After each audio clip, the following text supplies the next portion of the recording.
Um, dois, três, gravando. Fala, turma. Boa noite. Estamos ao vivo mais uma vez. Aula sobre gasometria arterial e venosa. A aula definitiva sobre gasometria arterial e venosa. Eu vou tirar vocês.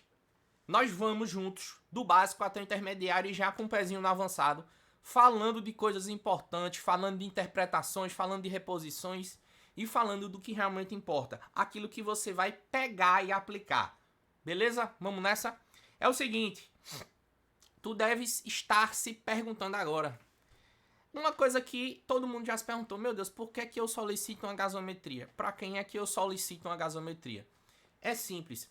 Distúrbios metabólicos e respiratórios, seja eles quais forem, você pode fazer uma gasometria. Por isso que não existe bibliografia te indicando indicações formais de gasometria. Você tem dentro das patologias as indicações, mas, por exemplo, uma lista de indicações sobre gasometria. Veja, eu vou apresentar as causas aqui dos distúrbios, você vai ver quanta coisa tem. Então, assim, falar nas indicações, de fato, fica algo muito amplo e realmente bibliografia para te falar sobre indicações não tem. O que tem é distúrbios metabólicos, seja eles quais forem, que eu vou citar para você, assim como os distúrbios respiratórios, sejam eles quais forem, eu também vou citar para você, você já pode fazer uma gasometria arterial. Beleza? Ok, vamos para o slide. O que importa sobre gasometria arterial e venosa? Ei, essa aula tem esse nome aí, esse título, não é à toa não, é realmente o que importa. A gente vai deixar de lado todas aquelas baboseiras de livro e partir para a prática aplicando o que realmente importa. Vou só tomar um gole d'água, viu, pra gente começar. Hoje eu vou caminhar um pouquinho mais rápido, coisinha pouca, porque tem um pouquinho de coisa a mais, só pra gente não ficar empancado. Beleza? Turma, o que foi que eu separei pra gente hoje? Qual vai ser o nosso caminho do aprendizado? O nosso caminho do aprendizado, ele vai começar com os conceitos iniciais da gasometria, algumas coisas que a gente precisa saber e relembrar. Todo mundo já estudou isso nos módulos básicos da faculdade, mas eu só preciso pegar um gancho para fazer você voltar a entender tudo isso. Falar um pouco das consequências da acidemia e você vai passar a entender ou então relembrar por que uma acidemia é tão ruim para o nosso corpo, por que ela é tão prejudicial, por que a gente não deve tolerar pH baixo, pH fora da nossa faixa ideal, tá certo? Falar um pouco sobre os parâmetros que a gasometria analisa. Vou te dar um passo a passo de análise e falar um pouco sobre NO-GAP. Depois a gente vai para o mapa mental para identificar a causa e eu vou falar de reposição de bicarbonato. Galera, eu te garanto que se você prestar atenção nessa aula, agora até o final, você vai sair com outra visão. Eu não estou falando que você não vai ter dúvida mais nunca. Não estou falando isso. Eu estou falando que a tua visão vai ser totalmente diferente. Beleza? Vamos nessa? Let's go! Deixa eu ver se a turma tá aí. Olha aí, ó. Vamos embora. Galera que chegou depois, a gente vai começar exatamente agora. Então, meu amigo, aperte os cintos que nós vamos dar o play. Ok? 1, 2, 3. Retornando para o slide agora. Galera, é o seguinte. Preste atenção. Você solicita uma gasometria arterial com base em 3 finalidades. Quando você solicita um gás, você só tem uma dessas 3 intenções. Ou as 3 juntas, ou só 2. Mas as 3 são identificar um distúrbio, seja ele ácido básico ou hidroeletrolítico. Lembre-se que a gasometria ela não analisa só pH, não. Não é só ácido base. Analisa eletrólitos. Então digamos assim, é um pré-teste sobre os eletrólitos daquele paciente de uma maneira rápida. Beleza? Outra coisa é o seguinte, uma vez que a gente consegue analisar a gasometria bem, a gente consegue buscar as causas. Eita, ficou causas 2 vezes aqui. Negligencie esse erro material. Certo? E fazer ajustes na ventilação mecânica. Ei, olha pra mim. Então só tem 3 coisas que 3 intenções que tu tem quando tu faz um gás. Ou tu quer identificar algum distúrbio, certo? Ou tu quer buscar uma causa de algo, ou tu quer ajuste de ventilação mecânica. São essas 3 coisas. Basicamente isso. O nosso foco hoje vai ser nas 2 primeiras. Identificar o distúrbio e buscar as causas. Porque ajuste de ventilação mecânica, a gente já falou muito nas 5 aulas passadas. Se você não assistiu, está disponível gratuitamente no canal do YouTube uma playlist sobre ventilação mecânica, desde as bases às assincronias. São 5 horas de aula, sem migué, para tu pegar e aplicar. Mas não é o tema da aula de hoje. O tema da aula é identificar distúrbios e buscar as causas. Beleza? Tranquilidade? Ok. Turma, olha por slide. Lembre-se que um dos principais conceitos da gasometria, um dos principais conceitos lá da química, da biologia, é a parte do pH, que nada mais é do que uma métrica que é determinada pela concentração de hidrogênio no sangue, naquela solução, certo? A concentração de hidrogênio naquele sangue determina um valor que se chama pH. Ok. Esse equilíbrio, né, essa concentração de hidrogênio lá no sangue, ela é basicamente determinada por 2 substâncias no nosso sangue. O equilíbrio dessas 2 substâncias. O bicarbonato, que é o HCl3, e a pressão parcial de dióxido de carbono, de CO2 no nosso sangue, certo? Então, se a gente fosse determinar do ponto de vista conceitual... Ei, presta atenção, ó. Se a gente fosse determinar do ponto de vista conceitual, o bicarbonato é a base do sangue, porque é o que doa elétron, né, assim? E o PCO2 é considerado um ácido, certo? Sim ou não? Então aqui a gente já tem o primeiro conceito. Nós já temos o primeiro conceito. Que o pH, ele é determinado basicamente, primariamente pela concentração de base e pela concentração de ácido no sangue, não é assim? Esse equilíbrio entre base e ácido, entre PCO2 e HCl3. Beleza? Tranquilo. Com base nesse equilíbrio, é que a concentração de H+, lá no sangue, ela vai mais para um lado e vai mais para outro. E esse equilíbrio dá o valor do pH. Beleza? Se você entendeu esse primeiro conceito, só diga entendi, só diga ok, só diga entendi PL, entendi sim, joinha e tal. Se você entendeu, digite ok. Sim, ok, entendi, qualquer coisa desse tipo aí. Bora, meu filho, bora. Isso aí, beleza. Tô gostando de ver, a gente vai caminhar junto. E quando você piscar, a aula vai acabar. Tô lhe falando sério, viu? Bora lá. Uma vez que você entendeu isso aqui, tudo certo, né? Tudo ok. A base do sangue é o bicarbonato e o ácido do sangue é o CO2. A quantidade de CO2 dissolvida no plasma. É verdade? É. Ok. Veja aqui. Essa equação, ela é chatinha, mas a equação de determinação do valor do pH, lembre-se você que o valor fisiológico do pH é 7,35 a 7,45, mas é só para você lembrar o seguinte, ó, veja só. O pH, ele é inversamente proporcional ao bicarbonato, ou diretamente proporcional ao bicarbonato e inversamente a PCO2. Isso quer dizer o quê? Que se o bicarbonato do sangue aumenta, o pH aumenta, não é assim? É. Não é assim? É. Ó, se a base do sangue aumenta, o sangue fica mais básico, ou seja, o pH sobe. A concentração de H+ fez o quê? Desceu, não é assim? É como se a base consumisse o H+ e o pH sobe. Beleza? O contrário também é válido. O contrário também é válido. PL, que contrário? Isso aqui, ó. Se o PCO2 sobe, o pH cai, não é inversamente proporcional, e não é o que a gente esperava. O pH, o PCO2 não é o ácido do sangue, né? Se ele subir, existe uma tendência da concentração de H+ subir. Se a concentração de H+ sobe, o pH cai. Não é assim? Não é assim? Beleza? Tranquilo? Então, a segunda coisa que eu quero que você lembre é isso. Se o PCO2 sobe, eu tenho uma acidose. O sangue fica mais ácido. Se o PCO2 fica maior do que o ideal, o sangue fica ácido, ou seja, o pH cai. Se o bicarbonato fica mais alto do que o ideal, o pH sobe, porque o sangue fica mais básico. Beleza? Só pra gente relembrar essa logística. Eu sei que a maioria de vocês já lembra disso aqui. Essa equação é só para você entender a relação direta e inversamente proporcional. Certo? Ok. Deixa eu ver se alguém falou no chat. Não. Então vamos nessa. Beleza. Galera, Aí eu já vou falar de uma coisa extremamente importante, que a maioria de vocês já está habituada com essa imagem. Mas a gente precisa relembrar coisas importantes. Mas antes de eu ir para a imagem, eu só preciso saber se você até aqui tá joinha. Beleza? Se até aqui tá joinha, só falar assim, sim, S-I-M. Digita sim. Lia já deu uma joinha, porque aí a gente já parte para a próxima etapa. Beleza. Boa, Carlos. Boa, Janina. Rara. Matias, Lia. Ok. Voltando para o nosso slide, nós temos o seguinte.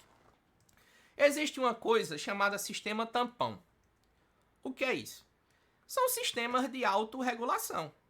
Eu não disse para você que a concentração de hidrogênio, de H+, que é o que determina o pH, ela é influenciada pelo bicarbonato e pelo CO2? Eu te disse isso, não disse? Disse. Mas você sabe que o CO2 ele está dissolvido no sangue e o pulmão ele é responsável por essa troca de CO2, né? E você também lembra que o bicarbonato ele também está dissolvido no sangue e faz esse equilíbrio com o PCO2 lá. E a gente tem uma reserva de bicarbonato no rim, não é assim? Pronto, é isso que eu estou te dizendo aqui, ó. Vou até grifar em amarelo. Então, eu te disse que, principalmente, o pH é determinado pela concentração de CO2, pela concentração de base no sangue, que os dois, com essa interação, determinam o valor do H+. Ok, tranquilidade até aí, certo? Beleza. Porém, imagine o seguinte, veja só, olhe para mim. Lembre-se que o nosso metabolismo, ele produz ácidos inorgânicos e orgânicos. Isso é normal. A gente estudou lá na biologia que quando falta oxigênio, a gente entra em anaerobiose. Não é assim? É. A anaerobiose produz dentro das cascatas lá ácido lático. Um exemplo. Beleza? Imagine que a gente... Vamos fazer uma analogia agora. Vamos imaginar uma situação. Imagine que eu estou numa situação em que eu estava dirigindo, bati, quebrei o fêmur, Deus me livre, mas vamos imaginar isso, perdendo muito sangue. Se eu perco sangue, eu perco oxigênio. Se eu perco oxigênio, eu não faço respiração aeróbica. Se eu não faço respiração aeróbica, eu tenho que entrar no metabolismo alternativo, que seria a respiração anaeróbica. Essa respiração anaeróbica produz um ácido. Vamos supor que é o ácido lático. Beleza? Beleza. Olhe para o slide. Vamos supor que por algum motivo eu começo a produzir o ácido lático, certo? Beleza. Mas você sabe que esse ácido lático, assim que ele cai no sangue, ele se dissocia, não é assim? Assim que ele cai no sangue, ele se dissocia em H+ e lactato. Certo? Certo? Não é assim? H+ e lactato menos. Ou seja, é um cátion e um ânion. Turma, então imagine que quando esse ácido lático começar a cair dentro da corrente sanguínea, a concentração de H+ vai subir muito, não é assim? É. Só que lembre-se do seguinte, o corpo, ele faz de tudo para poder manter o pH dentro da faixa. O corpo, ele faz de tudo para manter o pH dentro da faixa. Por quê? Atividade enzimática, dissociação da hemoglobina, tudo depende do pH. Então, para manter o pH na faixa, esse H+, ele vai ser conjugado com o bicarbonato. E o valor do bicarbonato vai cair. Para que seja mais produzido ácido carbônico, mantendo essa concentração de H+ estável. E quando chegar no pulmão, isso vai se dissociar e o paciente vai botar esse CO2 para fora, com a resposta de hiperventilação.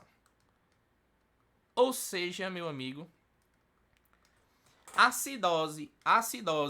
Ei, presta atenção, viu?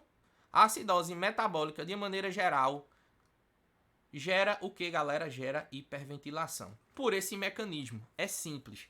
E lembre-se que a acidose metabólica, quando eu produzo esse ácido e ele cai na corrente sanguínea, como é que fica o bicarbonato? Ele cai ou ele sobe? pergunta para você aí no chat agora. Quando eu produzo esse ácido cai na corrente sanguínea e sobra esse H+, o bicarbonato, o valor do bicarbonato depois dessa produção vai ser menor ou maior? Vai ser mais alto ou mais baixo? Responda no chat. Se o valor desse bicarbonato vai ser mais alto ou mais baixo depois que eu produzir esse ácido, vai ser menor. Perfeito Rara, perfeito Lia, perfeito Carlos, vai ser menor.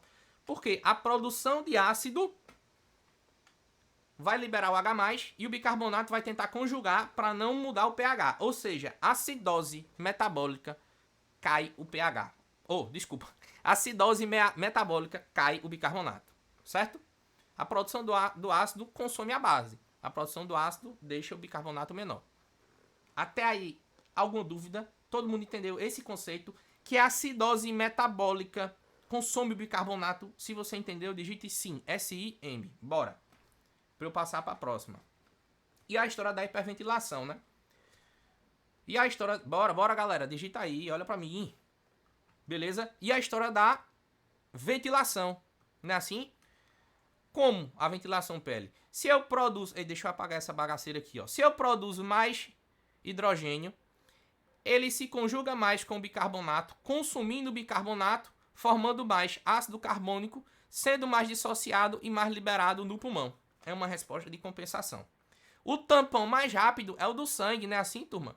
É uma resposta instantânea. Na hora que o H+ é produzido e cai no sangue, ele já consome o bicarbonato.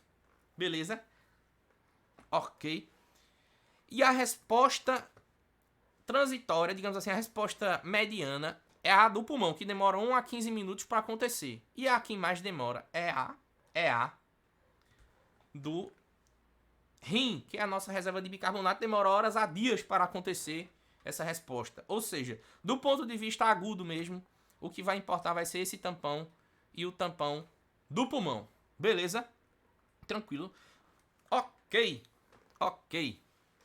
Galera, isso é extremamente importante, tá certo? Vocês entenderem que a acidose consome a base.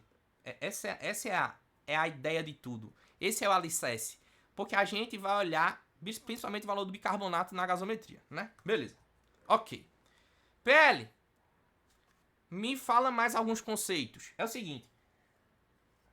Sempre que eu falar... olha pra mim. Sempre que eu falar em valor de pH, alto ou baixo, eu tô me referindo a alcalemia e acidemia. Quando o valor do pH está muito baixo, ou seja, muito ácido, ou seja, muito H+ sobrando, sendo produzido, eu estou falando de acidemia. Quando eu falo de um pH muito alto, ou seja, maior que o padrão, maior que 7,45, eu estou falando de alcalemia. Olhe para mim de novo. Acidemia, pH baixo, menor que 7,35. Alcalemia, pH alto, maior que 7,45. Beleza. Mas quando eu falo em distúrbio em si, acidose e alcalose são os distúrbios relativos à base e ao ácido do sangue, galera. Quando eu falo em acidose metabólica, é o bicarbonato baixo, é a base baixa. Quando eu falo em acidose respiratória, é o pH normal ou alterado, não importa, mas o PCO2 está alto. Ou seja, acidose e alcalose fazem referência ao bicarbonato e ao PCO2. Resumindo, PL, o que é uma acidose respiratória? É um PCO2 alto. PL, o que é uma acidose metabólica? É um bicarbonato baixo. Isso vai ter repercussão no pH? Depende. Depende de em quanto tempo isso foi instalado, depende da resposta compensatória do paciente, depende do que foi feito. Mas só para a gente, digamos assim, desvencilhar esses conceitos, né? Não necessariamente a alteração no distúrbio base vai ter alteração no pH. Beleza? Galera, todo mundo entendeu a diferença entre alcalemia e alcalose, acidemia e acidose? Sim ou não? Se você entendeu, digite entendi. Só isso. Essas pequenas letras no chat, por favor. Você entendeu sim ou não?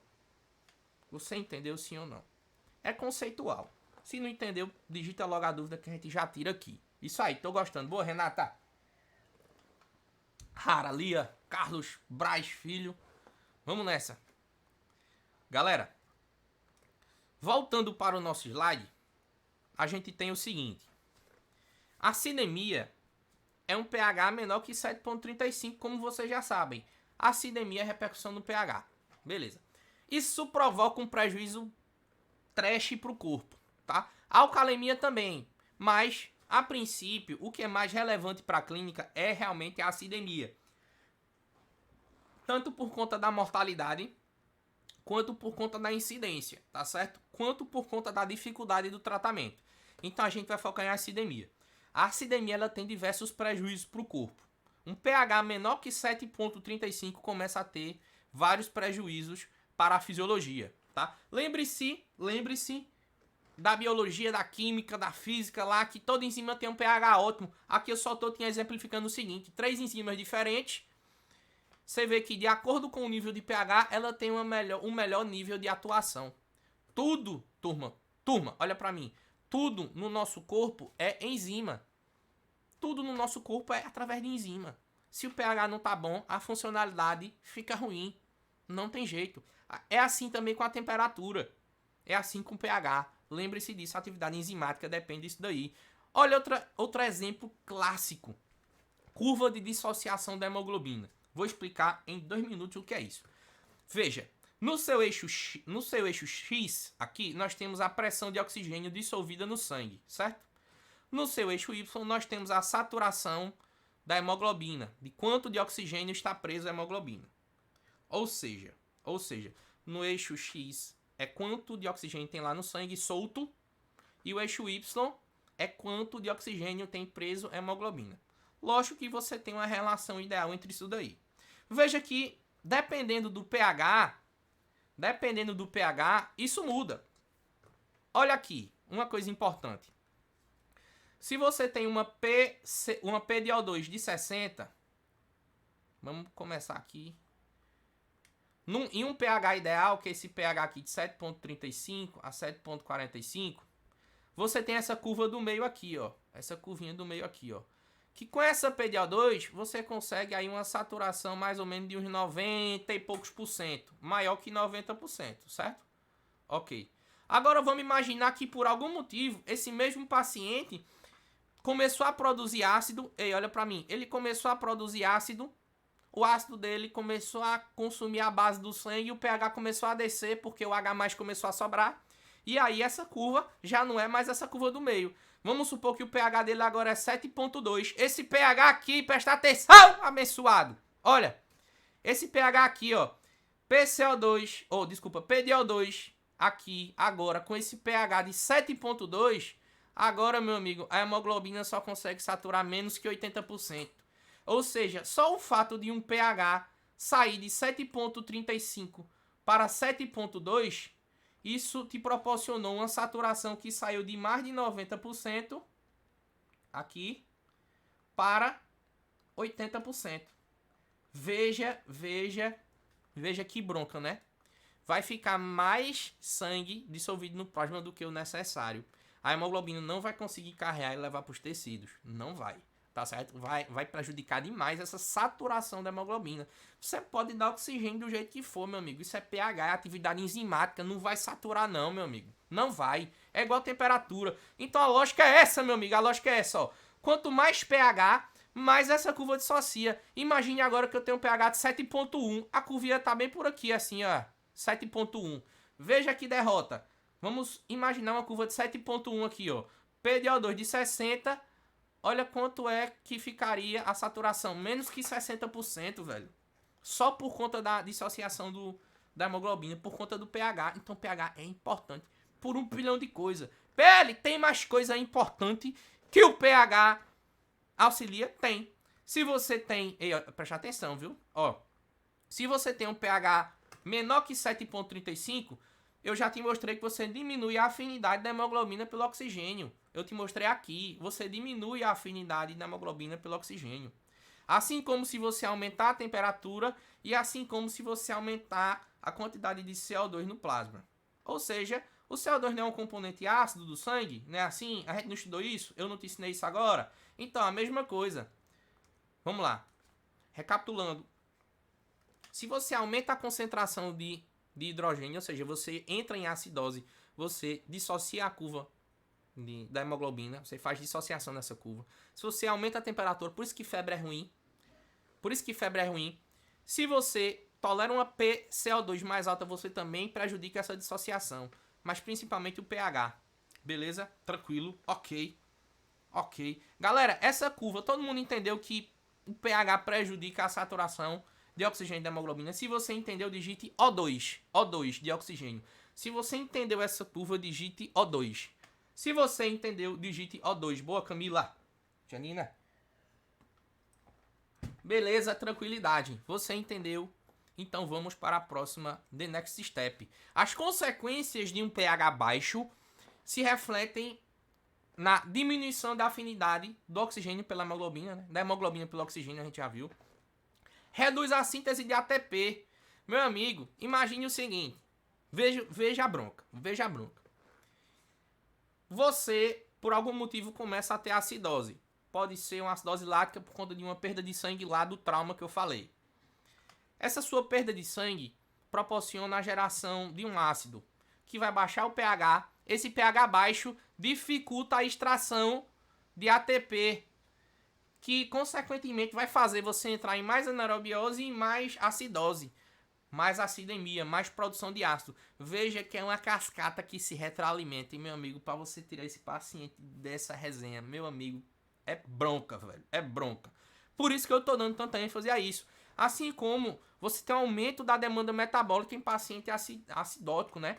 Aumenta o catabolismo de proteína. Você aumenta a resistência à insulina dele. Aumenta demais a resistência à insulina. É normal os pacientes apresentarem hiperglicemias. Reduz a resposta às catecolaminas. Rapaz, é muito comum você chegar beira-leito, um paciente em UTI ou na emergência, ele tá com valores de norepinefrina em BIC muito altos, sem resposta.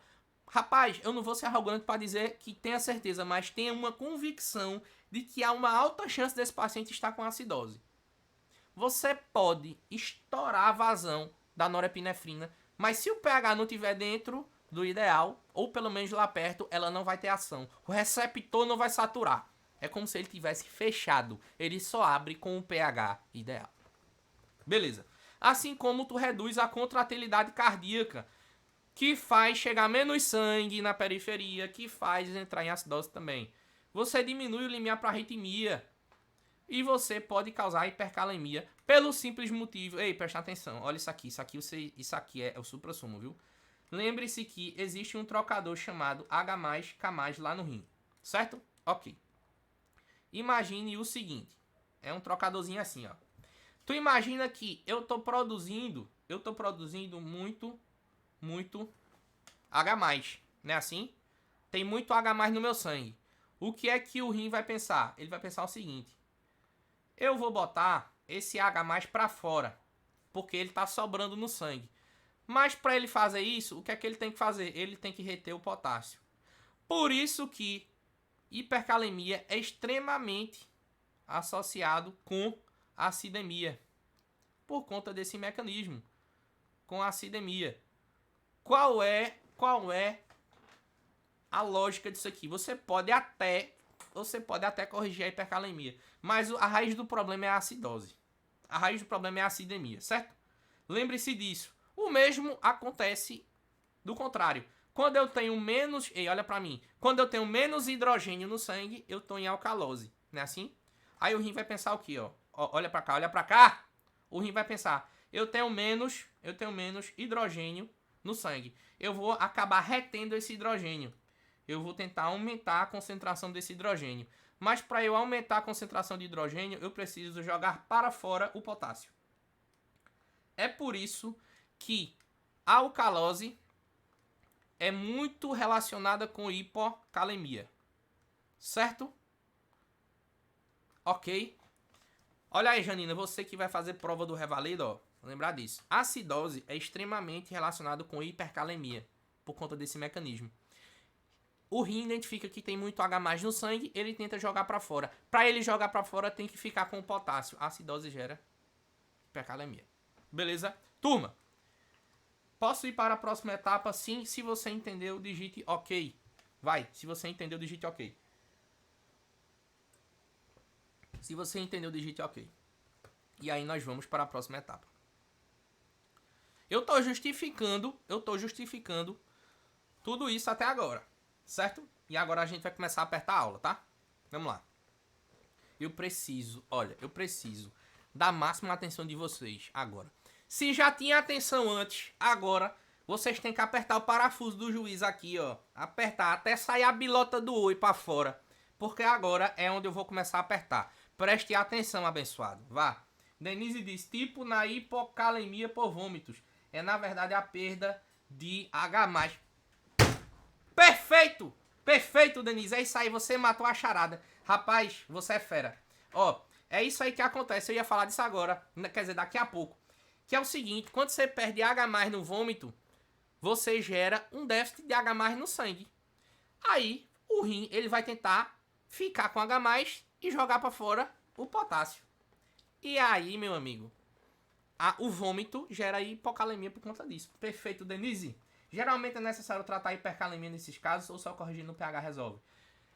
Depende da manifestação, são duas coisas diferentes, Carlos. Se você tem uma hipercalemia sintomática, tem que tratar conforme o protocolo de hipercalemia. Mas lembrar que todo distúrbio hidroeletrolítico você trata com uma coisa que eu chamo de tratamento em duplo produto. Não adianta você tratar a crise se você não resolve a causa. Tem que resolver a causa ao mesmo tempo que você trata a crise. No caso aqui, a causa seria a acidemia. Tem que corrigir a acidemia. Beleza? Tranquilidade. Perfeito. Vocês são fera demais. Fera de verdade. Vamos embora voltar para a aula, meu povo. Olha só. PL, o que é que uma gasometria analisa, PL? Você está se perguntando. Nós vamos ver agora. Presta atenção. Basicamente, o que é mais importante para vocês sobre o que uma gasometria analisa é isso aqui, ó. Vamos lá. Vamos pontuando aos poucos. Primeira coisa que uma gasometria analisa é o pH, certo? 7,35 a 7,45. Lembre-se que menor do que 7,35 é acidemia, né? Maior do que 7,35 é alcalemia. Ok, beleza. Então, analisa do ponto de vista do pH é a primeira coisa. PL, analisa mais o que? Analisa do ponto de vista metabólico. Vou botar um M aqui, ó. Metabólico. Que é nada mais do que o bicarbonato, o base excess e o lactato. PL, por que aqui tem essas siglas? Por que que é base excess? Calma. Eu vou lhe falar agora.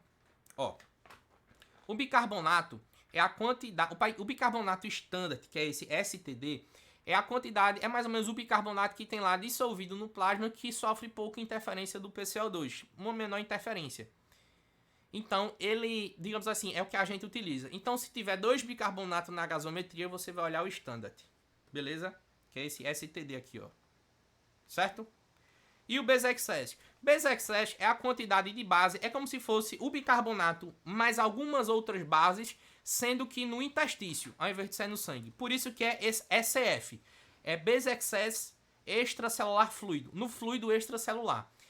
Na gasometria vão ter 2 base excess. Vai ter o bad blood, mas esse bad blood é o base excess do sangue que sofre muita interferência, a gente não quer ver ele. A gente quer ver o base excess SF, que é o do fluido extracelular. Então, bicarbonato standard é o bicarbonato lá do sangue. O base excess são as bases também, mas do intestício, ao invés de ser do sangue. E o lactato é um marcador indireto de produção de ácido láctico, de acidose láctica, né?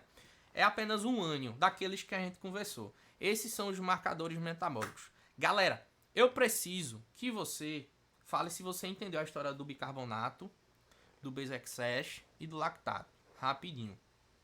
Principalmente o lactato, galera. Lembre-se o seguinte, quando eu entro no... Ei, presta atenção. Quando eu entro no metabolismo ácido, eu produzo esse H+, mas esse lactato, que é um ânion, ele sobra. Lembre-se disso aí, guarda isso daí, ele sobra. Então esse lactato é uma medida indireta da produção do ácido lá, beleza?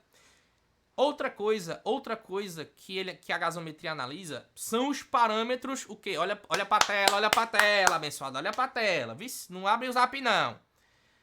Outra coisa é o parâmetro respiratório, que é a quantidade de oxigênio dissolvida no plasma, que é a PdO2, a quantidade de CO2 dissolvida no plasma, que é PCO2, e a saturação de oxigênio da hemoglobina, certo?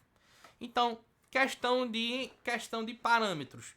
pH normal, 7,35 a 7,45. PCO2 normal, 35 a 45. PdO2 normal, 70 a 100. Uma saturação, aí é o seguinte, uma saturação normal vai depender do distúrbio, vai depender da situação do paciente, vai depender da patologia dele. Mas, de maneira geral, acima de 95% é aceitável, certo? Com exceção de outros casos lá, DPLC e aquelas coisas. Bicarbonato aceitável, ideal, 22 a 28. Base-excess, ideal, menos 5 a mais 5, é uma variação, né? Lactato, ideal é que esteja menor do que 2. Por que menor do que 2? Ei, presta atenção, ó. Lembre-se que lactato é a medida do ânion lá, que deriva da produção do ácido. Se esse lactato está muito alto, a produção do ácido está muito alta. Então isso é ruim para o paciente. Lactato, inclusive, é marcador de mortalidade, tá certo? Se for maior que 4 aí, rapaz, o paciente já tem uma mortalidade expressiva. Beleza? E outras coisas que uma gasometria analisa, turma.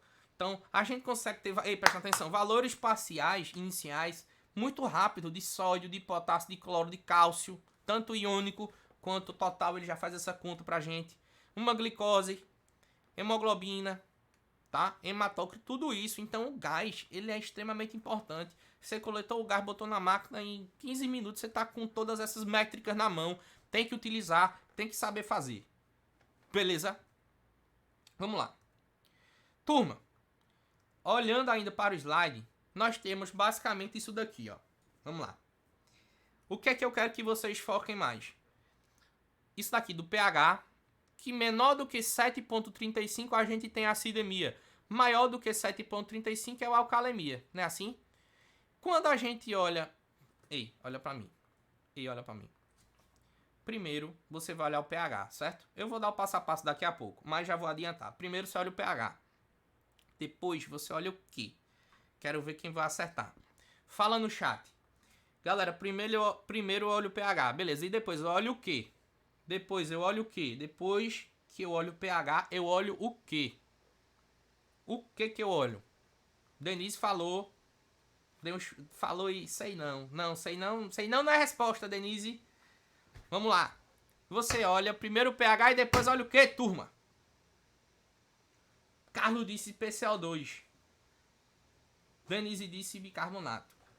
Galera, vamos lá. Já vamos ajustar essa análise.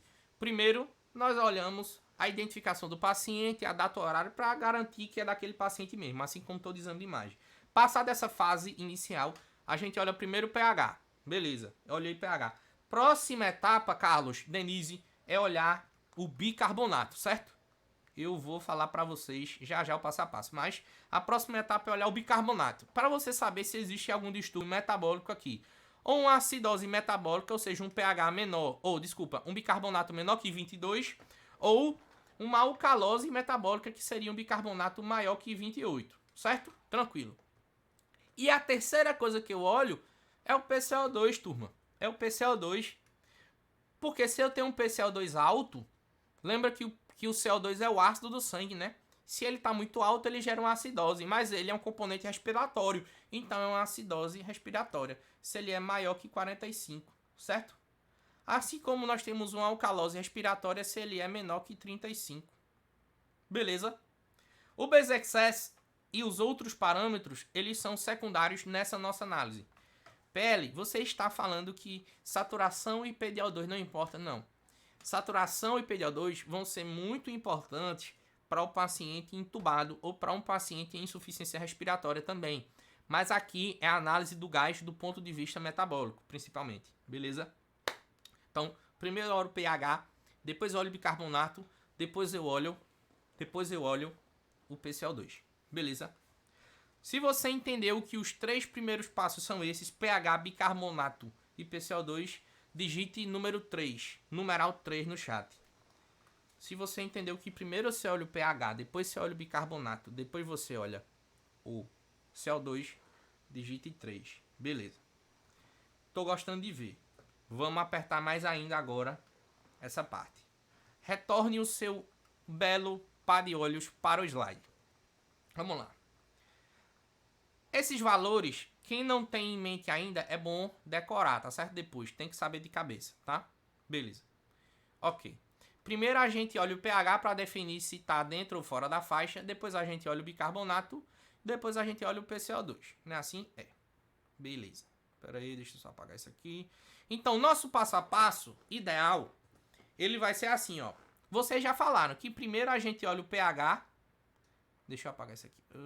Primeiro a gente olha o pH para saber se tem acidemia, né? Ou alcalemia. Depois a gente olha o bicarbonato para saber se tem distúrbio metabólico, tá? Depois a gente olha o PCO2 para saber se tem distúrbio respiratório, certo? Beleza. PL depois a gente olha outras coisas, tá? Mas inicialmente esses três. OK. PL, depois que eu olho esses três, eu já tenho como definir se eu tenho acidemia ou não, ou se eu tenho acidose ou alcalose metabólico respiratória. Certo? OK. Depois disso, você vai olhar idealmente o anion gap. Principalmente se for o caso de acidose metabólica. Certo? Beleza? Turma, eu quero ver quem vai acertar essa pergunta agora que eu vou fazer. Eu quero ver quem vai acertar essa pergunta que eu vou fazer. Presta atenção. Eu quero que você fale no chat. O que é uma acidose metabólica? Fala no chat. O que é uma acidose metabólica? Fala no chat. O que é uma acidose metabólica? Ninguém? Não façam isso comigo, por favor. O que é uma acidose metabólica, turma? Bicarbonato diminuído. Carlos, você foi incisivo e perfeito na sua resposta. Uma acidose metabólica é um bicarbonato diminuído. Ponto. Denise disse, pH abaixo de 35 com bicarbonato baixo. Denise, acidose metabólica é bicarbonato baixo. Pode ou não ter repercussão no pH. Pode ou não ter acidemia. Certo? É o bicarbonato diminuído. E ponto. Se tiver repercussão no pH, é pior ainda, né? É pior ainda. Mas a própria acidose por si só, a definição é essa. Assim como a acidose respiratória é o PCO2 alto. Show? Tranquilidade? Só pra gente encaixar esse conceito. Beleza. Depois, idealmente, depois que você olha isso daí, você vai olhar o quê? Você olha um anion gap, que eu vou explicar daqui a pouco. Certo? O anion gap. Calma. Mas principalmente se for acidose metabólica, tá? Que é o bicarbonato diminuído. E depois você olha o resto dos parâmetros. Mas no fundo, o que a gente quer... é isso aqui, ó. Eu vou até colocar grande na sua tela. Que no fundo, o que a gente quer com essa interpretação desse gás é buscar a causa. Não tem jeito, tá? Não tem jeito. Tudo tem que ter uma finalidade dentro da emergência, dentro da análise de exames. E a finalidade da gasometria é dentro daqueles três parâmetros que eu conversei. Identificar o distúrbio, né? Buscar a causa e fazer ajuste de ventilação. Sempre. Não adianta saber interpretar se você não sabe as causas. A finalidade da gasometria principal aqui dessa aula é identificar o distúrbio e buscar as causas. Ok, tranquilidade. Vai me dizer tranquilo, PL. Vamos treinar agora uma análise de gasometria na prática. Tá aqui na sua tela um gás, uma gasometria, o resultado, para a gente analisar junto. Vamos lá. Eu te disse o quê? Primeiro a gente analisa o pH, depois o bicarbonato standard, né? Assim, eu já te disse isso. E depois o PCO2, né? Assim é. Bora lá. Já identifiquei o paciente, já sei que é dele, essa gasometria, já olhei a data, a hora, tudo bem. Vou olhar primeiro o pH. Tô aqui, ó, pH 7.37. E aí? O pH? Normal? Normal, né? Ou seja, eu não tenho acidemia e nem alcalemia. Ou seja, a primeira coisa foi o pH. Tá ok, check. Segunda coisa que eu olho é o bicarbonato. Vamos aqui. PL, qual desses dois bicarbonatos eu olho? O standard, não foi assim? Esse STD, que é aquele que sofre menos influência do PCO2. 24,2, tá ok? Tá ok também. Ou seja, é um paciente que não tem acidemia nem tem acidose metabólica. Não é assim? Terceiro passo eu olho o PCO2. Aqui em cima, ó. PCO2, 42 normal. Normal. Tranquilidade total. Ok. É um paciente que não tem nenhum distúrbio a princípio. Metabólico nem respiratório, o pH tá normal. Isso é uma gasometria normal, tá certo? Gasometria tranquilíssima, tranquilíssima. PL o resto dos parâmetros. Veja que o resto dos parâmetros, eles são parâmetros... Ó, esses parâmetros aqui, diferença arterial alveolar, tudo isso, essas relações vocês estudam depois. É uma coisa que não é tão relevante assim para uma primeira passada de olho. Mas o que é mais importante aqui nesses outros parâmetros? 4 é o anion gap, que eu vou falar daqui a pouco como é que calcula isso, tá? Mas olha quanta coisa a gasometria nos dá. Sódio, potássio, glicose, lactato de 2, ó, lactato limítrofe, né, turma? Lembra que eu disse que 2 é o aceitável? Eita, peraí. Só um segundo aqui. Lactato de 2, tá vendo, ó? Aceitável. Base excess do fluido extracelular. Lembre-se que o do sangue você não olha, idealmente, que sofre muita influência. O que se olha mais é o SF, né? Saturação, olha aqui a saturação, 98. Tá top. Só tem um parâmetro aqui que tá ruim. É a hemoglobina. Olha só, 8.7. 8.7 de hemoglobina. Grama por decilitro. Olha aqui, turma. Ou seja, se tá num contexto de choque, se tá num contexto de um paciente mais grave, tá no contexto de um paciente em droga vasoativa, por exemplo, que eu acho difícil, mas olha aí, você achou a causa. Ele tá sangrando por algum lugar. Ele tá sangrando por algum lugar. Veja que a gasometria não é só para você ver esses parâmetros mais importantes, mas também coisas auxiliares, como os eletrólitos e como a hemoglobina aí na sua tela. Beleza? Tranquilidade. Na paz. Turma, até aqui os nossos 3 passos você entendeu direitinho. Se você entendeu, Lucas Campos disse gás normal. Perfeito, Lucas. É isso aí, gás normal. Se você entendeu, digite entendi no chat. Por favor, ajude o PL. Estamos caminhando junto. Vamos lá. Isso aí. Bora, turma. Se você entendeu, digite entendi. Vá, abençoado. Boa. Isso aí, ó. Show! Vamos para a próxima etapa. Aperte o cinto que agora vamos falar de uma coisa que todo mundo se embanana. Chama-se anion gap. Beleza? Ai, PL, eu não aprendo anion gap não. Olha, deixe disso, viu? Essas crenças limitantes você deixa fora da aula aqui comigo. Isso não funciona, não. Você vai prestar atenção e vai aprender isso aqui agora. Olhe pra mim. Olhe pra mim. Galera. Veja aqui. Eu tenho que ter uma pergunta norteadora para desbloqueamento de vocês. Vamos imaginar o seguinte. Quais são as formas de o pH cair? De o pH ficar ácido? Ou seja, quais são as formas de eu aumentar a concentração de hidrogênio no meu sangue para o pH cair? Agora eu vou pro chat. Em 1 minuto eu quero que vocês falem no chat o que vem na cabeça de vocês. O que é que eu faço? Ou o que é que acontece que faz o pH cair? Fala aí no chat. O que é que acontece que faz o pH cair? Vai lá. Deixa eu dar uma olhada se alguém já falou. Hiperventilar faz o pH cair. Hiperventilar não. Hiperventilar faz o pH subir. Porque quando você hiperventila... hipoventilar. Sim. Perfeito. Perfeito. Hipoventilar faz o pH subir. Perfeito, Denise. Hipo. Uma das coisas é isso, né? Aumentar a PCO2. Mais coisa. Mas eu não tô falando aí, não. Eu tô falando em metabólico. Ó, uma coisa Carlos já falou. Aumentar a excreção de bicarbonato. Quando eu perco o bicarbonato, eu perco a base. Se eu perco a base, o ácido sobra. A primeira coisa é essa. Perfeito, Carlos. Você foi incisivo. Denise, você também acertou em cheio. Mas eu tô falando do ponto de vista metabólico. Qual é a outra forma da concentração de H+ aumentar no sangue? Eu falei de uma dessa na aula, viu? Faz uns 20 minutos que eu falei, vai. Qual é a outra forma? Bora, Carlos, Denise, Camila, Kathleen, Lia, Janina, Iago, Grande Pedrão Vieira, Renata. Alguém? Hipercalemia, aumentar PCO2? Não. Aumentar PCO2 já foi dito, Janina. Mas você tá certa. Pera, tô misturando. Ó, vamos lá. Turma, olha pra mim. Olha pra mim. Existem três formas de o pH cair. Ou seja, existem três formas da quantidade de ácido no sangue subir. Ou seja, do H+ subir. Ou eu perco a base e o H+ sobra, é uma delas. Não é assim?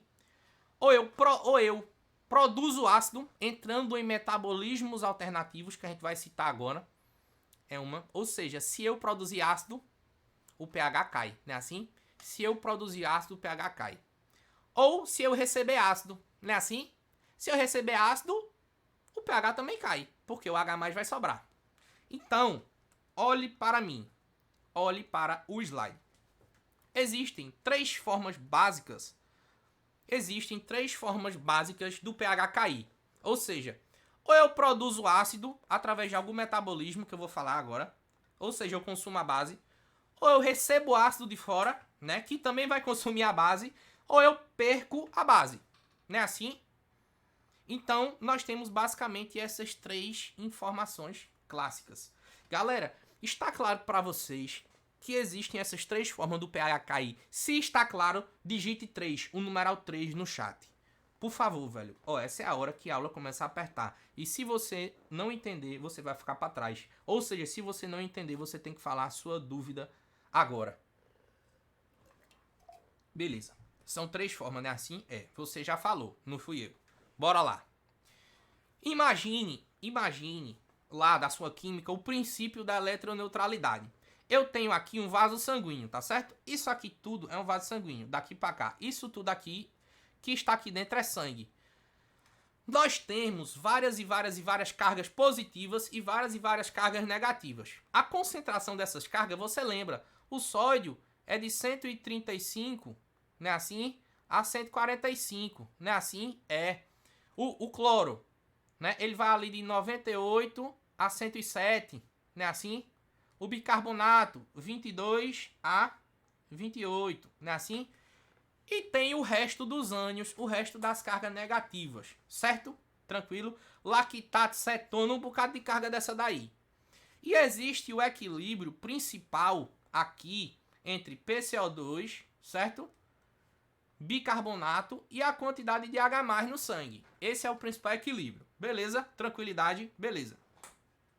Imagine que tudo que é positivo de somatório tem que ser igual a tudo que é negativo.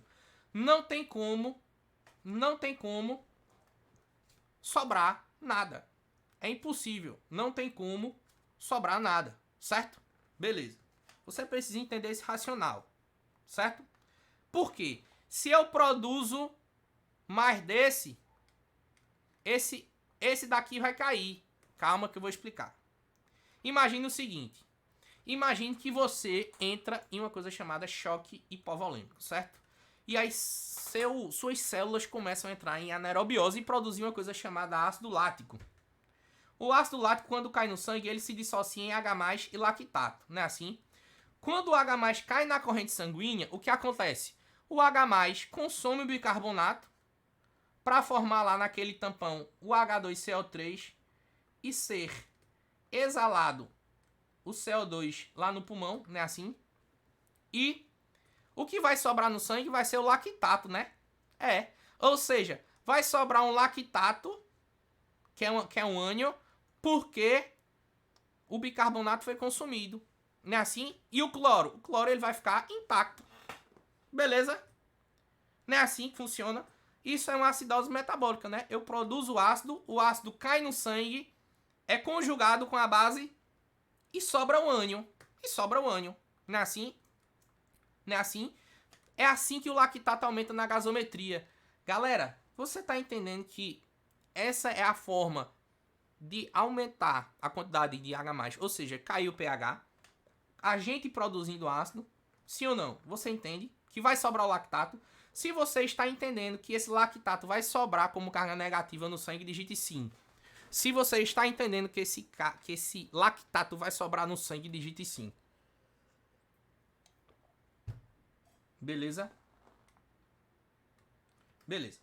Tranquilo. Ok, isso foi só um exemplo, tá certo? Imagine outro exemplo. Imagine que o cara entrou em cetoacidose diabética, PL agora. ele entra no metabolismo que produz ácido cetoacético. Quando o ácido cetoacético cai no sangue, ele se dissocia também em H+ e cetona. Vai os dois para dentro do sangue. Só que, meu amigo, o H+, ele vai ser consumido pela base para a cetona sobrar. Por isso que a cetoacidose produz um ácido que é dissociado. O H+ consome a base, por isso que é a acidose metabólica, né? E a cetona sobra. Não é assim? Sim ou não? Só que, turma, presta atenção que o pulo do gato é aqui, ó. Existem inúmeros tipos de acidose no nosso corpo. Existem inúmeros metabolismos que produzem ácidos orgânicos e inorgânicos.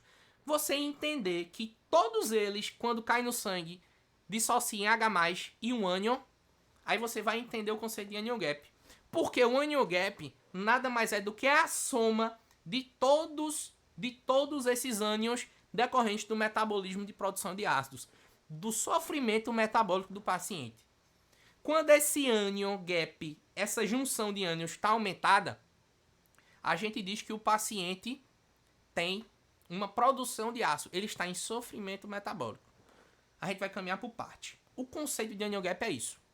O anion gap, você não consegue delimitar exatamente o que é, exatamente quais são, mas você delimita através do princípio da eletroneutralidade. O que é positivo é igual ao que é negativo e o que sobrar é um anion gap. PL, presta atenção que agora eu pulo do gato. PL, como é que a gente chega na conta de anion gap? Como é que a gente chega na conta do anion gap? É assim, ó. Você já entendeu que a soma de todos os ânions não mensuráveis, aqueles decorrentes da produção de ácido, isso é o que a gente chama de anion gap. Tudo aí, ó. Cetona, lactato, tudo que tá aí. Beleza. Só que você sabe, pelo princípio da eletroneutralidade, que o que é positivo é igual ao que é negativo. E aqui você tá vendo que o que é positivo basicamente é o sódio e o que é negativo é esse resto aqui. Cloro, bicarbonato e anion gap. Beleza. Olha de volta para a conta que você vai entender que o que é positivo é igual ao que é negativo. O que é positivo é o sódio, o que é negativo é cloro, bicarbonato e anion gap. Quando tu faz tuas contas de matemática, tu dá aqui o anion gap, né? Assim, ó. Anion gap fica sódio menos cloro mais bicarbonato. Ou seja, não existe uma conta exata para o anion gap. O anion gap é a sobra. Não é assim? O anion gap é a sobra. Através do princípio da eletroneutralidade. O anion gap é a sobra. O normal é que, dentro da nossa produção fisiológica de ácidos, esse anion gap dê entre 8 a 12. Isso é o normal. Isso é o normal. O anion gap ficar entre 8 e 12. Quando esse anion gap fica maior do que 12, quer dizer o quê? Quer dizer que eu estou produzindo muito ácido, porque está sobrando o ânion aqui, né? Esse ácido, ou ele vai consumir a base, né, assim? Esse ácido, ou ele vai consumir a base, né, assim? Então, esse anion gap é aumentado, o ácido consome a base para que o anion gap sobre. Beleza. Ok. Então, o anion gap é aumentado. Por que é importante a gente chegar aqui? Porque existem causas de acidose metabólica com anion gap aumentado, ou seja, com a produção de ácidos aumentada, e existe acidose metabólica com anion gap normal. Só que eu vou explicar o anion gap normal. Galera, você entendeu o conceito de anion gap e o que é anion gap aumentado? Se você entendeu, digite AG de anion gap. Se você entendeu, digite AG de anion gap. Se você entendeu o conceito de anion gap, de onde vem, digite AG. Por favor, de verdade. O anion gap aumentado é a produção de ácido. Ponto. PL, tem como eu ter acidose metabólica sem produzir ácido? Tem. Como? Pergunta para o chat. Em 1 minuto você responde isso aí, rapidão. Como é que eu tenho uma acidose metabólica sem produzir ácido? Tem como? Tem. Como é que eu tenho? Perder base. Perfeito! Denise, perfeito. Perder base. Perder base. Olha pra cá, olha pra tela, ó. Eu tenho como sim. Eu tenho como ter uma acidose metabólica sem produzir ácido. Não tenho? Tenho. Ou seja, Imagina aqui, então aqui, ó. Olha pra cá, olha pra cá. Imagina aqui que eu tô com uma diarreia. Se eu tenho uma diarreia, quem é que eu vou perder? Eu vou perder a base. Ou seja, eu vou gerar uma acidose metabólica. E quem é que vai sobrar? O cloro. Não é assim? É normal. Você não tem um anion gap aumentado na diarreia, assim como em outras causas que eu vou falar daqui a pouco, certo? Beleza. Galera, olha pra cá. Imagine agora que você tem um paciente que você está empurrando o soro fisiológico nele até umas horas, certo? pH do soro fisiológico o pH é 5,7. Meu Deus, só isso, só isso. Você está lascando o paciente. O que é que você está fazendo? Você está empurrando uma solução que é repleta de ácido lá dentro. Esse ácido está consumindo a base. Aí eu pergunto para vocês no chat agora. Turma, se eu coloco muito ácido lá dentro, de uma maneira artificial, como é o soro fisiológico, eu vou produzir anion gap, sim ou não? Pergunta no chat.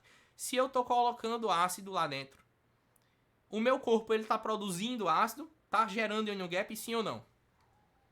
Sim ou não? É só sim ou não. Se eu coloco ácido lá dentro, o meu corpo está produzindo ou eu estou recebendo? Então a questão é, o meu corpo produz ácido de modo ao anion gap aumentar, sim ou não? Quando eu coloco soro fisiológico. Não. Perfeito, Kathleen. Perfeito. Então não existe a produção de ânions. Não existe anion gap aumentado. Quem é que vai aumentar? O cloro. Não é assim, ó? Não é o NaCl? O cloro tem 154 meg por litro, é muito mais concentrado que o da gente, que é 98 a 107. Então é por isso, turma, que a acidose é hiperclorêmica, a acidose do soro fisiológico. Ou seja, é acidose metabólica com anion gap normal, porque a gente não tem produção de ácido. E é por isso que é hiperclorêmica. Porque a carga negativa que compensa a perda da base é o cloro. Por causa da fórmula. É simples. Então não precisa decorar. Entende? Quando você tem um consumo da base sem a produção do ácido, você vai ter acidoses com anion gap normal, hiperclorêmicas na maioria das vezes. Tá? Beleza? Tranquilo? Turma, preciso só saber se até aqui tá ok. Preciso só saber se até aqui tá ok. Beleza? Se tiver ok, digite ok, que a gente já tá acabando. Se tiver ok, digite ok. Cara, já tá com hora de aula. Só mais 15 minutinhos a gente acaba. Beleza? Tranquilidade. Quem for até o final vai ser um guerreiro hoje, viu? Vamos lá. Turma. E se produzir ácido? Cadê? Eita. Camila, e se produzir ácido? Aí se produzir ácido, você vai ver pelo anion gap aumentado, Camila. Certo? Você vai fazer as contas do anion gap e vai ver que tá aumentado. Porque o anion gap não é sódio menos cloro mais bicarbonato. Quando tu fizer as contas, o anion gap vai dar entre 8 e 12. Na acidose por diarreia ou na acidose por excesso de soro fisiológico. Mas se você tiver também um anion gap aumentado, você vai ter outra acidose ali atrás. Você vai ter duas acidoses, certo? Além de ter a acidose básica lá. Esse conceito é o do delta-delta, depois a gente fala disso. Isso é uma coisa mais avançada e mais chata de entender, fica para outro tópico que hoje já está muito denso. Beleza? Ok. Turma, a grande finalidade da gente interpretar isso daí é descobrir a causa. Mas olha essa gasometria que está na sua tela aqui agora, tá? Primeiro passo que a gente olha da gasometria é o pH. O pH tá como aqui, ó. pH. Ácido. Não é assim? Ou seja, nós temos uma acidemia. Depois nós olhamos o bicarbonato standard. Aqui não tem nada, aqui só tem um bicarbonato. Aí tá 35. Aí tu, PL, como assim 35? O pH baixo é ácido, né? É, acidemia, acidose, né? De onde é que tá vindo essa acidemia? Porque o bicarbonato alto puxa para alcalose. Aí agora você olha o PCO2. O PCO2 não é um componente ácido do sangue? Olha o PCO2 aqui, ó. 126, meu amigo. Ou seja, é uma acidose respiratória, né? Assim, aqui é uma acidose respiratória. PL, precisa olhar o anion gap? Precisa. Vamos fazer a conta, ó. Sódio, cloro, bicarbonato. Sódio, 126. 44 menos cloro, que dá 98, mais bicarbonato, que é 35. Não é assim? Quanto é que dá isso aqui? 35 com 98, 120, 123, não é assim? Não, 133, né? 133. Menos 144 dá quanto? 11. Não é assim? Deu 11. 11 tá limítrofe. PL, por que é que o anion gap aqui está dizendo que é 16? É porque é o seguinte, se você for olhar bibliograficamente, existem calculadores de anion gap que contam potássio como um íon positivo e cálcio também. Se a gente contar isso daí, dá mais. Mas de maneira geral, para nossa conta, não. Ou seja, aqui nós temos uma acidose respiratória. Beleza. E agora? Agora nós temos o quê? Vamos lá, novamente, outra análise. 7.11 de pH. Galera, primeira coisa é o pH. O pH está como ácido, né? Então nós temos uma acidemia. 2, vamos olhar o bicarbonato. Então o pH a gente já olhou, tá 7.11. Bicarbonato standard. Olha o bicarbonato aqui, ó. Eita, diabo 11. Acidose metabólica, não é assim? PCO2, como é que tá? Basicamente dentro do normal. Basicamente dentro do normal, mas era para ele estar um pouquinho menor, né? Para tentar compensar, tudo bem. E depois, vamos fazer a conta do anion gap, que é o quarto passo. Anion gap, sódio menos cloro mais bicarbonato. Vamos fazer a conta do anion gap? Sódio, 142. Menos cloro, 112. Mais bicarbonato, que é 11.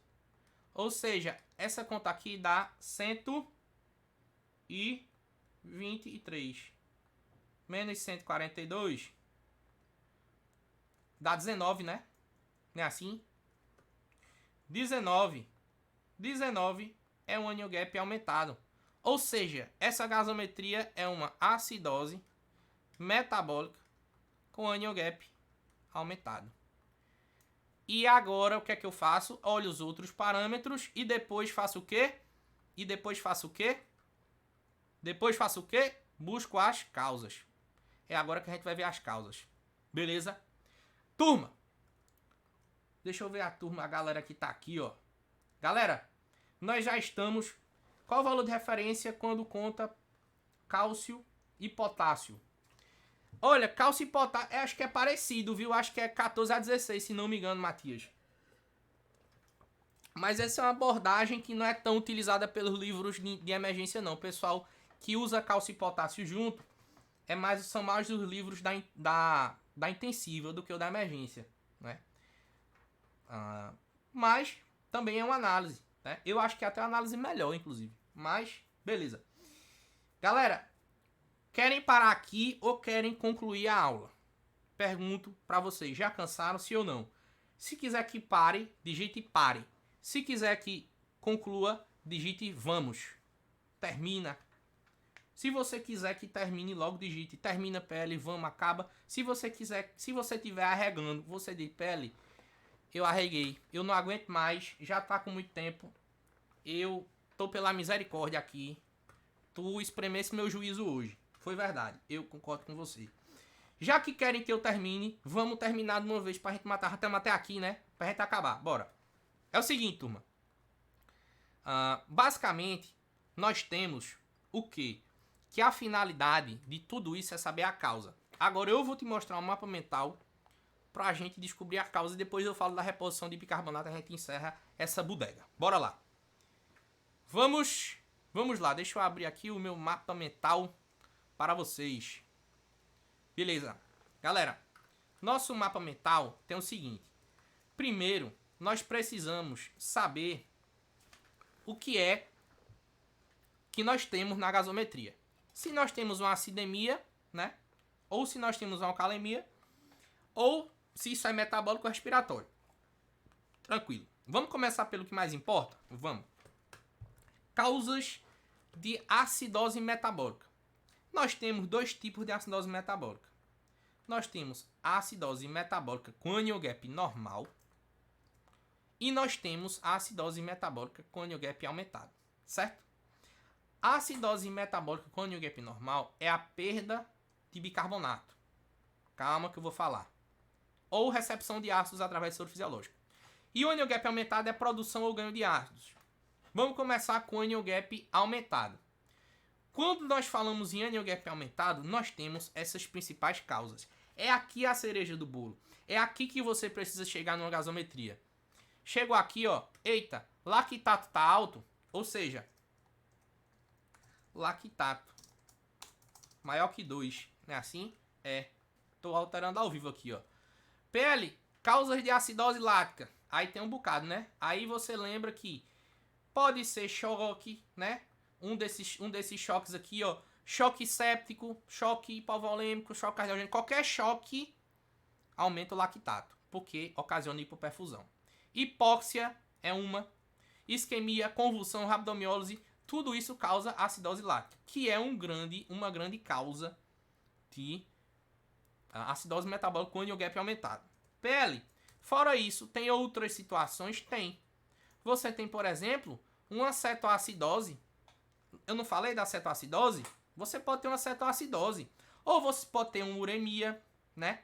Acidose urêmica. Ou você pode ter alguma intoxicação, principalmente com metformina, metanol e paracetamol.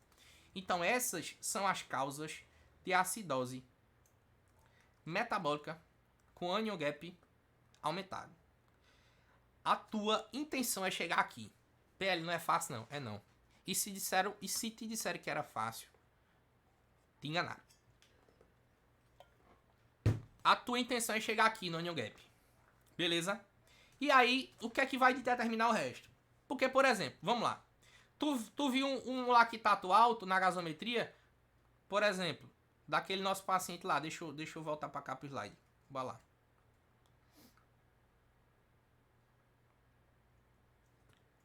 Olha o lactato dele, ó, 11. Tá vendo aqui? 11. Um lactato desse aqui, meu povo. Senhor Jesus, né? Você vai ter que ir atrás de quê? De acidose lática, de causas de acidose lática. Então aqui as causas. Ah, o paciente está apresentando hipóxia, o paciente está com alguma isquemia, convulsionou, está com rabdomiólise, está em algum choque, e você é literalmente um checklist, isso aqui é chato mesmo. Ou então o paciente fecha critério naquela acidose metabólica quando o gap é aumentado, fecha critério para cetoacidose, como é que está a função renal dele? Pode ser acidose urêmica, ou pode ser intoxicação de alguma coisa. PL, não é nada disso aqui. Beleza. PL, eu fiz as contas e eu vi que a acidose dele é com anion gap normal.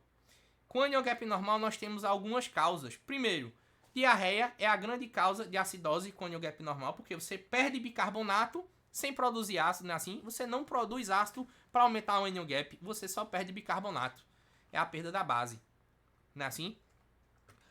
Excesso de soro fisiológico pelo mesmo motivo. Princípio da eletroneutralidade. Você está jogando H+ lá dentro que vai consumir o bicarbonato com uma carga negativa, e quem vai sobrar de carga negativa? O cloro, que é muito maior do que o cloro do sangue. O cloro do sangue é 98 a 107, cloro do soro 154. Beleza? Ok, meu Deus, eu só tô mudando pra essa peste dessa tela, dessa gasometria. Aí, voltou. Fístula biliar pancreática. Pelo mesmo motivo, você está perdendo base. Beleza? Acidose tubular renal. Você está com a incapacidade de excretar ácidos. E aí você está retendo o ácido. Acidose tubular renal. Ou medicações. Todas essas medicações causam acidose metabólica com anion gap normal. Pelo motivo de que elas prejudicam a excreção de ácido. E não fazem produzir ácido. Então o anion gap vai estar normal. Acetazolamida, topiramato, diuréticos poupadores de potássio, tá? Cloreto de cálcio, colestiramina, tudo isso. E pacientes em NPT, certo? Então a tua função é chegar aqui, turma. PL, que mapa mental grande é esse? Eu vou mandar lá no grupo, tá certo? Tenha paciência. Beleza? Ó. Turma, se você entendeu até aqui essas causas aí e essa finalidade, eu vou mandar esse mapa lá no grupo. Só digite OK. OK. Se você entendeu, digite OK. Ok. Beleza? Show de bola. E o resto? O resto é mais tranquilo, tá? O que é mais chato é descobrir as causas de acidose metabólica quando o gap normal ou aumentado. Beleza? Vamos lá. O resto das causas são o seguinte, turma. O resto das causas... Eita. Aqui, ó. O resto das causas. Acidose respiratória, ou seja, um PCO2 maior que 45. Geralmente é uma dessas duas coisas. Ou é alguma depressão do sistema nervoso central, né? Rebaixamento de consciência, o cara tem uma depressão do drive respiratório. Isso pode acontecer por intoxicação, por exemplo. O cara que se intoxicou com benzodiazepínica, ele pode ter uma acidose respiratória, tá? Ou o paciente que já retém cronicamente aí ou cronicamente ou agudamente, né? Esse CO2, beleza? Isso aqui é mais fácil de identificar. Galera, tratamento para PCO2 alto não é bicarbonato, não é jogar a base dentro. É jogar o CO2 para fora. É ventilar mais. É aumentar o volume minuto da ventilação se ele estiver entubado. Guarda esse conceito aí para você.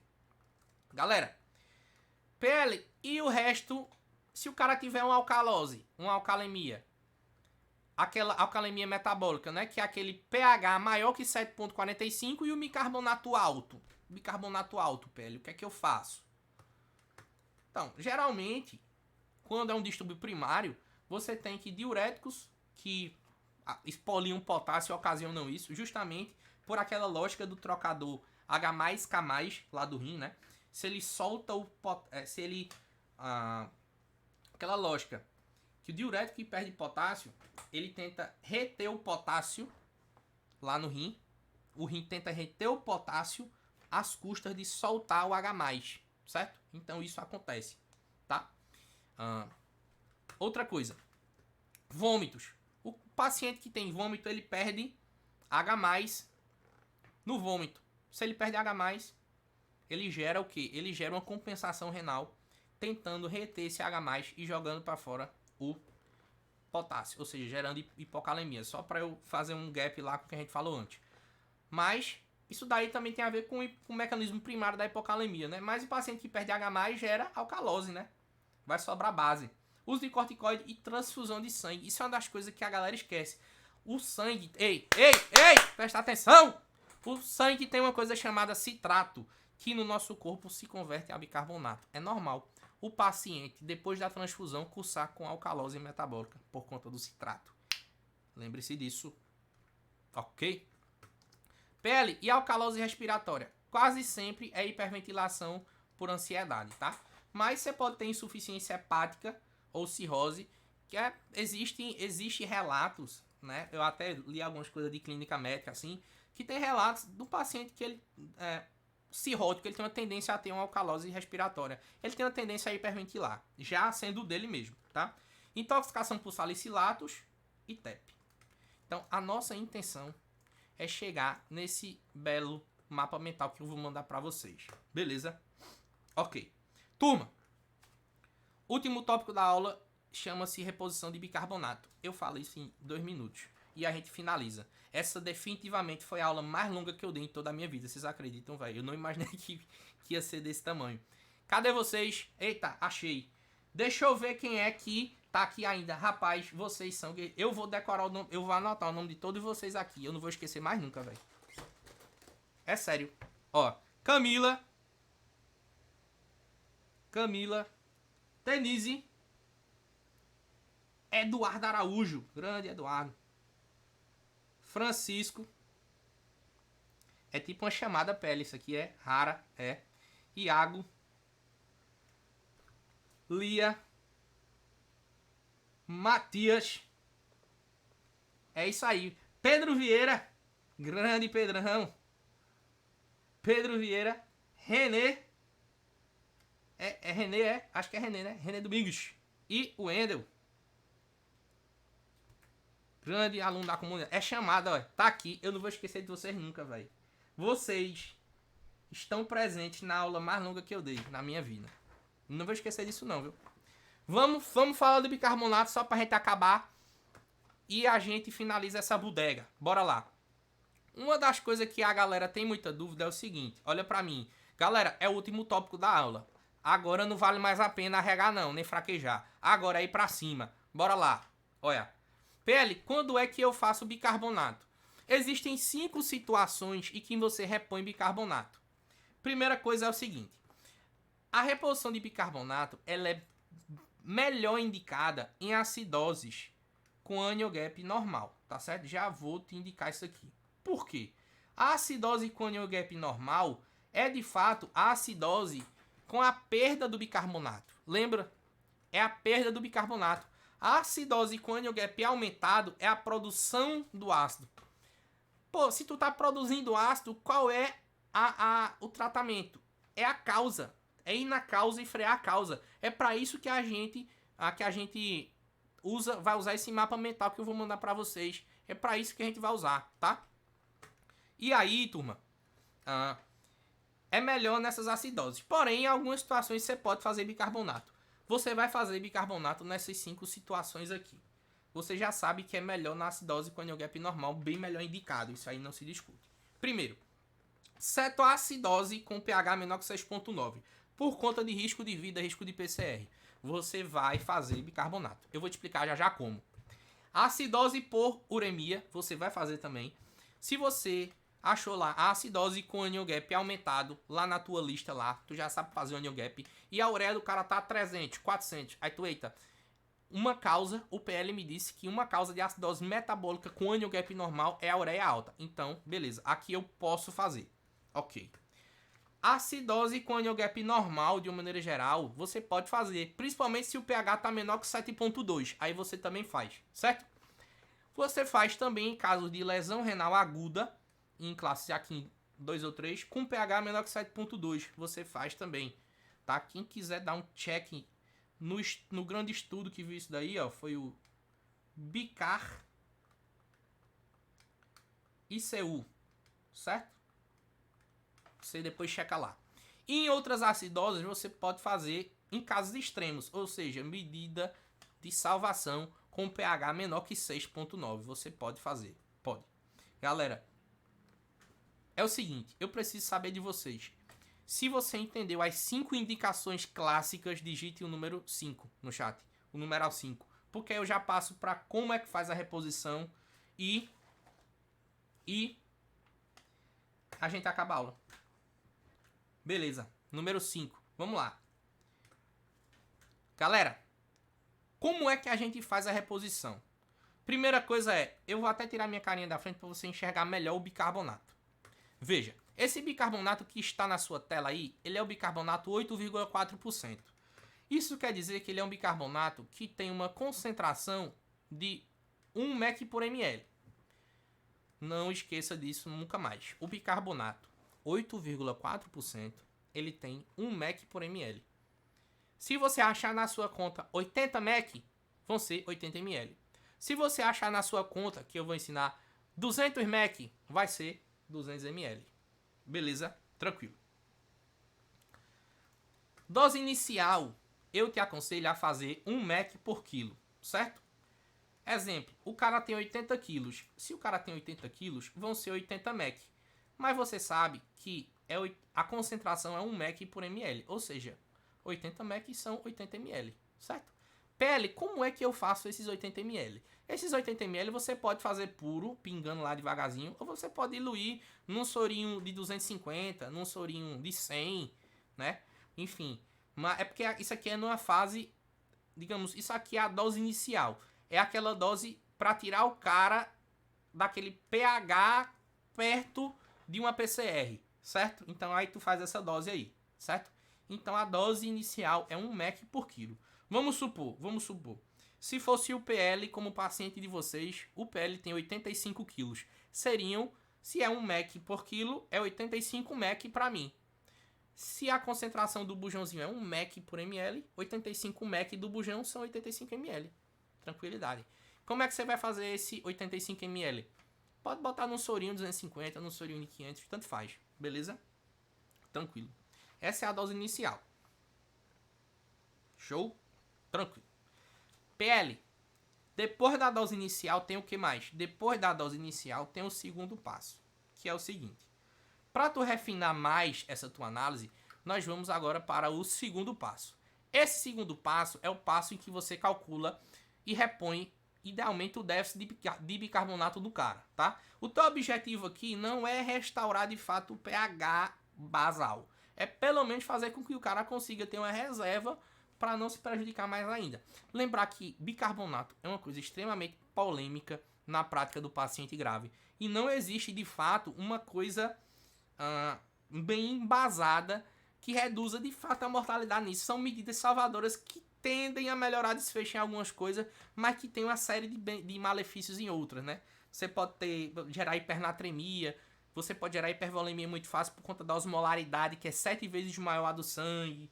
Você muda na afinidade da hemoglobina com oxigênio, gera hipercapnia. Isso aí depois vocês dão uma olhada. Mas isso aqui é a medida de salvação, é a última coisa que você vai fazer. Beleza. E aí, como é que eu calculo esse déficit de bicarbonato PL? Tu vai me perguntar. O déficit de bicarbonato em MEC, ele é calculado assim, ó. O BIC que eu quero chegar, menos o BIC do paciente, vezes 0,5 vezes o peso. Vamos imaginar esse paciente aqui do balão. Um paciente de 80 quilos com pH de 7 e um bicarbonato de 8. Ou seja, é uma acidose metabólica, né? É. PL, qual é o déficit de bicarbonato desse paciente? Vamos lá. Bicarbonato que eu quero chegar, eu botei 18 aqui, para não colocar no bicarbonato normal. Só para aumentar um pouco. 18 menos o bicarbonato do paciente, que é 8, né? 18 menos 8 vezes meio vezes 40, ou vezes 80, né? Então aqui vai ficar como, ó? Essa conta aqui dá 10, né? 10. E essa conta aqui dá 40. 10 vezes 40, 400 mEq. Esse é o déficit de bicarbonato do paciente, 400 mEq. Mas você, na dose inicial passada, você já fez quanto? Você já fez 80 mEq, não foi? Você não tem um paciente de 80 quilos que você fez uma dose inicial de 1 mEq por quilo, já foi 80 mEq. Então, desses 400, já foi 80, né? Já foram feitos 80 mEq. Só vai restar para fazer quanto? 320 mEq. Que é a mesma coisa que quanto, turma? Que 320 ml. Beleza? Beleza. Esses 320 mEq, você vai colocar para infundir em 8 a 12 horas. Você que sabe, eu aconselho em 12 horas. PL, como é que você diluiria isso? Eu vou lhe aconselhar o seguinte. Você vai pegar um soro de 1000, um soro de 1 litro, tá certo? Ou 2 de 500, tanto faz. E você vai diluir nessas fases, certo? Não é 320 ml de bicarbonato, ou seja, 320 mEq. Você vai botar, se for 2 soros de 500, você bota 160 em cada um. Se for um soro de 1 litro, você bota os 320 no sorinho de 1 litro. Tá? Como é que você vai fazer? PL, como é que eu prescrevo? Tá aí na sua tela como é que você vai prescrever. Bicarbonato de sódio, 8,4%, 320 ml, que é os 320 mEq, diluído, ou seja, mais 780 ml de soro fisiológico EV em BIC, 83 ml hora. PL, por que 83 ml hora? Porque o volume total da solução é 1000 ml, né?